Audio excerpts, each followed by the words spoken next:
네, 토트의 에메랄드 서판 그 10번째 이야기 시간의 열쇠 속으로 함께 떠날 준비 되셨나요? 당신께서 보내주신 강의록과 해설 자료들을 바탕으로 오늘은 시간에 대한 우리의 통념을 완전히 뒤집어 볼 만한 그런 내용들을 좀 깊이 파헤쳐 보겠습니다. 네. 단순히 흘러가는 측정 단위가 아니라 힘이자 존재로서의 시간이라니. 와, 이거 정말 흥미롭지 않나요? 네, 맞습니다. 이번 탐구의 핵심은 토트가 제시하는 시간의 본질을 먼저 이해하고 더 나아가서 그 제약으로부터 자유로워질 수 있다는 그의 주장이 과연 무엇을 의미하는지 살펴보는 것입니다. 네네. 보내주신 자료들을 통해서 어쩌면 우리 모두가 무의식적으로 느끼고 있을지도 모를 그런 시간의 더 깊은 차원에 대한 통찰을 얻는 것이 목표라고 할 수 있겠죠. 익숙하지만 또 불가사의한 이 시간이라는 개념에 대해서 토트가 어떤 놀라운 관점을 제시하는지 함께 살펴보시죠. 좋습니다. 지난번 공간의 열쇠에서는 그 내면의 정화를 통해 공간적 한계를 넘어서는 법을 다뤘었잖아요. 네, 그랬죠. 그렇다면 이 시간의 열쇠는 어떻게 다른 접근을 할까요? 토트가 말하는 시간의 핵심, 그 본질은 뭘까요? 토트의 관점에서 보면요. 시간은 우리가 생각하는 것처럼 그냥 사건의 연속이라거나 시계의 흐름 이런 게 아니에요. 아, 그런 게 아니다. 네, 오히려 공간들을 서로 분리된 상태로 유지시키는 아주 강력한 힘이라고 설명을 합니다. 힘이요? 네, 원래 자연 상태에서는 모든 공간들이 점차 하나로 합쳐지려는 그런 경향이 있는데 시간이 바로 이 분리 상태를 적극적으로 유지하고 있다는 거죠. 그냥 물리적인 힘 같은 건가요? 아니면 그 이상의? 그 이상입니다. 토트는 시간을 단순한 힘을 넘어서서 하나의 빛의 존재, 더 구체적으로는 태양 영역의 대천사와 동일시해요. 대천사요? 시간이요? 네, 그러니까 이 우주적인 분리와 질서가 유지되는 게 그냥 우연이 아니고 어떤 지적인 존재의 의도적인 작용이다. 이런 좀 급진적인 주장을 하는 셈입니다. 와, 시간이 없다면 모든 공간이나 경험들이 그냥 다 뒤섞여 버릴 수도 모른다는 그런 의미도 내포되어 있다고 볼 수 있겠죠. 시간이, 존재, 그것도 대천사라니. 정말 상상 이상의 관점이네요. 그럼 이 시간이라는 존재는 영원한 건가요?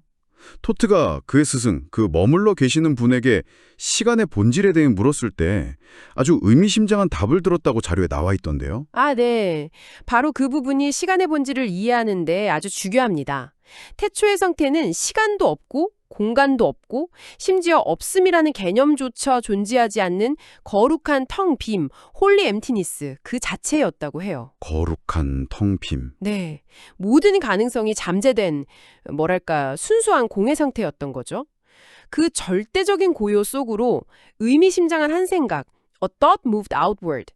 그러니까 최초의 의식 또는 의지 같은 것이 들어와서 그 텅 빔을 채우면서 모든 것, 힘, 운동, 진동, 이 시작되었다고 설명을 합니다. 여기서 토트가 그럼 이 최초의 사색, 이 생각은 영원합니까? 이렇게 묻죠. 네. 그러자 스승이 이렇게 답합니다. 태초에 영원한 사색이 있었고 그 사색이 영원하기 위해서는 즉 영원이라는 개념 자체가 성립하기 위해서는 시간이 존재해야만 했다. 잠깐만요. 영원하기 위해 시간이 필요하다고요? 이건 뭔가 좀 역설적인데요? 영원하다면 시간이 필요 없는 거 아닌가요? 바로 그 역설이 핵심입니다. 영원히 스스로를 영원으로 인식하고 존재하려면 자신과 대비되는 영원하지 않음, 즉 시간이라는 개념이 그 안에 포함되어야 한다는 논리죠. 아, 마치 나를 알려면 나 아닌 것이 필요하듯이. 그렇죠. 비슷한 비유입니다. 하지만 시간은 영원 밖에 존재할 수는 없어요. 영원 밖에 뭔가가 있다면 그건 더 이상 영원이 아니니까요. 그렇겠네요. 따라서 시간은 영원이라는 더 큰 틀 안에 고정되어 있으면서도 그 내부에서는 모든 것을 끊임없이 흐르게 하고 변화시키는 어떤 동적인 힘으로 작용하는 겁니다. 정리를 좀 해보자면요.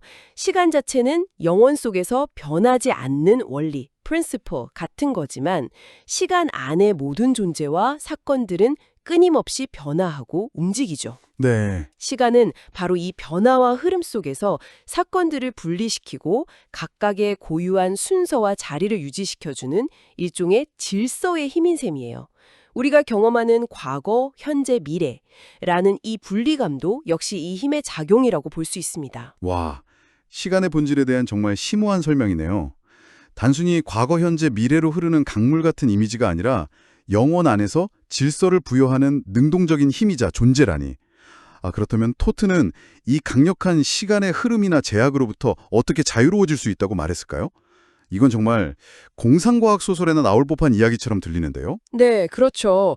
토트가 제시하는 방법들은 확실히 일반적인 상식을 좀 뛰어넘습니다. 자료에 따르면 크게 두 가지 길이 제시되는데요. 두 가지요? 네.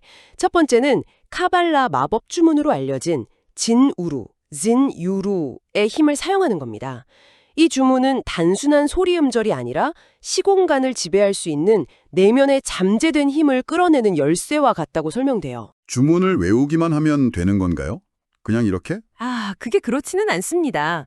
토트는 이 힘을 제대로 사용하려면 단순히 입으로 주문을 반복하는 걸 넘어서서 매우 높은 영적 위계에 도달하거나 혹은 자신의 마스터, 상위자 또는 스승과 완전히 하나가 된 상태에서 그 힘을 의식적으로 방출해야 한다고 강조합니다. 조건이 있군요. 쉽지 않겠네요. 네, 그러니까 이건 외부적인 기술이라기보다는 당신 내면의 깊은 곳에 잠재된 신성한 힘을 깨우고 활성화하는 과정에 더 가깝다고 봐야겠죠. 진정한 힘은 결국 내면에서 나온다는 겁니다. 그리고 두 번째 방법은 더욱 놀랍습니다. 바로 소환 마법을 통해서 시간의 흐름을 관장하는 존재, 즉 빛의 속녀, 혹은 소환자에 따라 빛의 신사라고 불리는 존재와 직접 접촉하고 그 힘을 빌리는 거예요. 시간의 관리자를 직접 만난다고요? 네, 이 존재는 시간을 유지하는 바로 그 힘의 인격화된 형태라고 볼 수 있습니다. 토트는 이 존재를 지배하거나 최소한 협력 관계를 맺으면 시간의 일반적인 구속력에서 벗어날 수 있다고 말합니다. 정말 대담한 발상인데요? 토트가 실제로 이걸 했다는 기록도 있나요, 혹시? 네, 서판에는 토트가 직접 이 빛의 존재를 아룰루, 아멘티라고 불리는 일종의 어둠이나 속박의 영역에서 해방시키는 의식을 거행했다는 비교적 상세한 묘사가 나옵니다. 구체적으로 어떤? 예를 들어서 뱀 모양의 북을 치고 자주색과 금색으로 된 예복을 입고 은으로 만든 왕관을 쓰고 제단 주위에 주홍빛 진사, 시나바로 원을 그리는 등등 이런 구체적인 의식 절차가 언급돼요. 근데 흥미로운 점은 이 존재가 고정된 성별이 없다는 거예요. 소환하는 사람의 영적 수준이나 성향에 맞춰서 가장 적합한 형상, 그러니까 남성적이거나 여성적인 형상으로 나타날 수 있다고 합니다. 성별을 초월하는 존재군요. 네, 그리고 토트에 의해서 이미 해방되었기 때문에 후대 수용자들은 그 존재를 다시 찾아 해방시킬 필요는 없고 단지 접촉하고 소통하는 것만으로도 도움을 받을 수 있다, 이렇게 암시하고 있습니다. 듣고 보니 정말 신화적인 이야기네요. 그런데 토트가 시간에서 자유로워지는 과정에 대해 말하면서 시간이 이상한 각도, 스트레인지 앵글즈로 움직인다. 그리고 단순히 위로만 가는 게 아니라 위쪽으로 이동하다가 오른쪽으로 이동해야 한다고 했는데 이건 또 무슨 의미일까요? 그냥 직선으로 쭉 상승하면 안 되는 건가요? 이 부분은 시간의 다층적이고 좀 복잡한 구조에 대한 토트의 통찰을 보여주는 것 같습니다. 다층적 구조요? 네, 그는 영적으로 상승하려는 시도, 그러니까 단순히 위로만 의식을 끌어올리려 할 때 예기치 않게 다른 시간대에 부딪혀서 의식의 연속성이 깨지거나 단절될 위험이 있음을 발견했다고 해요. 다른 시간대요? 과거 같은? 그렇죠. 이것은 마치 고도에 따라 시간의 흐름이 달라진다는 아인슈타인의 상대성 이론을 연상시키지만 훨씬 더 급진적인 개념입니다. 영적인 여정에서 몇 미터 상승하는 것이 수천 년 전의 시간대로 갑자기 이동하는 결과를 낳을 수도 있다는 거죠. 그럼 의식이 완전히 다른 시간대에 갇혀버릴 수도 있다는 건가요? 그럴 가능성을 시사하는 거죠. 따라서 현재의 자아 인식과 기억을 유지한 채로 시간의 여러 층 혹은 여러 흐름들을 안전하게 넘나들기 위해서는 단순한 직선적 상승, 즉 수직 이동만으로는 부족하다는 겁니다. 그럼 어떻게 해요? 곡선적이거나 특정한 각도를 그리며 이동하는 일종의 비현형적 경로가 필요하다는 것을 의미합니다. 강의록 자료에서 이걸 리을자 움직임에 비유한 것은 이 복잡한 항해법을 시각적으로 표현하려는 시도일 수 있습니다. 리을자 움직임. 네. 마치 우리가 복잡한 소프트웨어의 내부 코드를 모르고도 앱을 사용하듯이 수행자가 상상이나 명상을 통해 이런 시간여행을 경험할 때 그 이면의 실제 경로나 각도를 의식하지 못할 수도 있습니다. 중요한 것은 우리가 평소 경험하는 이 단일한 시간 흐름이 전부가 아니고 더 복잡한 시간의 지형도 같은 것이 존재할 수 있다는 가능성이죠. 정말이지. 우리가 아는 시간 개념을 완전히 해체하는 이야기네요. 자, 그럼 잠시 좀 거시적인 관점으로 넘어가서요. 서판에서 반복적으로 강조되는 존재하는 모든 것은 신성한 법칙 러로 인해 존재한다는 구절에 대해 이야기해 볼까요? 이게 특히 어려운 부분인데 우리가 보기에 명백히 악으로 보이는 사건들까지도 이 법칙 안에 있다는 건가요? 그렇습니다. 이것이 토트의 가르침 중에서 가장 이해하고 받아들이기 어려운 부분일 수 있어요. 이 관점은 인간적인 도덕 판단이나 감정적인 반응을 완전히 넘어서서 어떤 우주적인 질서와 목적을 보려는 시도입니다. 강의록 자료 언급된 그 택배기사 위장살인 사건 같은 끔찍한 예를 드는 것도 물론 저희는 이 설명을 가치 판단 없이 그냥 자료에 나온 내용을 전달할 뿐입니다만 네. 그러한 극단적인 행위조차도 궁극적으로는 어떤 신성한 법칙이나 계획의 일부로 존재한다는 매우 급진적인 주장을 하기 위해서입니다. 솔직히 말해서 피해자의 입장에서 보면 도저히 받아들일 수 없는 관점 같은데요. 물론입니다. 지극히 당연한 반응이죠. 그래서 토트는 이러한 관점을 이해하고 수용하기 위해서는 피상적인 이해가 아니라 내면에서 부처님의 마음과 같은 깊은 연민과 자비, 즉 대자대비의 관점을 길러내야 한다고 말합니다. 대자대비. 네. 이는 모든 존재를 심지어 가장 이해하기 어려운 행동을 하는 존재조차도 근본적으로는 신성한 근원의 일부로 바라볼 수 있는 그런 깊은 내적 평정과 지혜를 요구하는 거죠. 이건 결국 당신 자신의 내면에 잠재된 신성한 가능성과 연결되는 이야기입니다. 그렇군요. 결국 모든 것은 내면의 변화와 연결되는군요. 그럼 비슷한 맥락에서 밤의 족쇄, Fetters of Night라고 표현된 깊은 두려움이나 트라우마, 어떤 강력한 내면의 속박은 어떻게 극복할 수 있을까요? 이것도 그 신성한 법칙이나 내면의 힘과 관련이 있을까요? 정확합니다. 토트는 이러한 뿌리 깊은 두려움이나 정신적 속박은 단순한 의지력이나 인간적인 노력만으로는 완전히 벗어나기 어렵다고 단언합니다. 오직 내면의 신성한 심, The Light Within에 의지하고 그 목소리, 보이스에 귀를 기울이며 따를 때 비로소 진정한 해방이 가능하다고 말합니다. 내면의 소리요. 네, 여기서 내면의 소리가 결정적인 역할을 하는 거죠. 내면의 소리라면 보통 말하는 양심 같은 건가요? 일반적인 사람에게는 그것이 양심의 소리나 죄책감 같은 형태로 나타날 수 있습니다. 토트의 관점에서 보면 양심의 가책을 느낀다는 것 자체가 당신의 내면 공간, 이너 스페이스에 무언가 부조화가 생겼다는 신호, 즉 질서를 회복하라는 기쁜 심연, 에비스, 아카시아 근원으로부터 오는 메시지인 셈이죠. 아, 부조화의 신호군요. 네. 하지만 수행자나 영적 탐구자에게 이 소리는 더 적극적으로 소통해야 할 신의 음성, 진리의 말씀 혹은 직관으로 인식될 수 있습니다. 중요한 것은 그 소리에 판단 없이 귀 기울이고 그 안내에 자신을 맡기는 것입니다. 그렇게 할 때 마치 나침반이 북쪽을 가리키듯이 내면의 힘이 저절로 작용해서 당신의 내면 공간의 질서와 조화를 회복시키고 밤의 족쇄로부터 자유롭게 해준다고 합니다.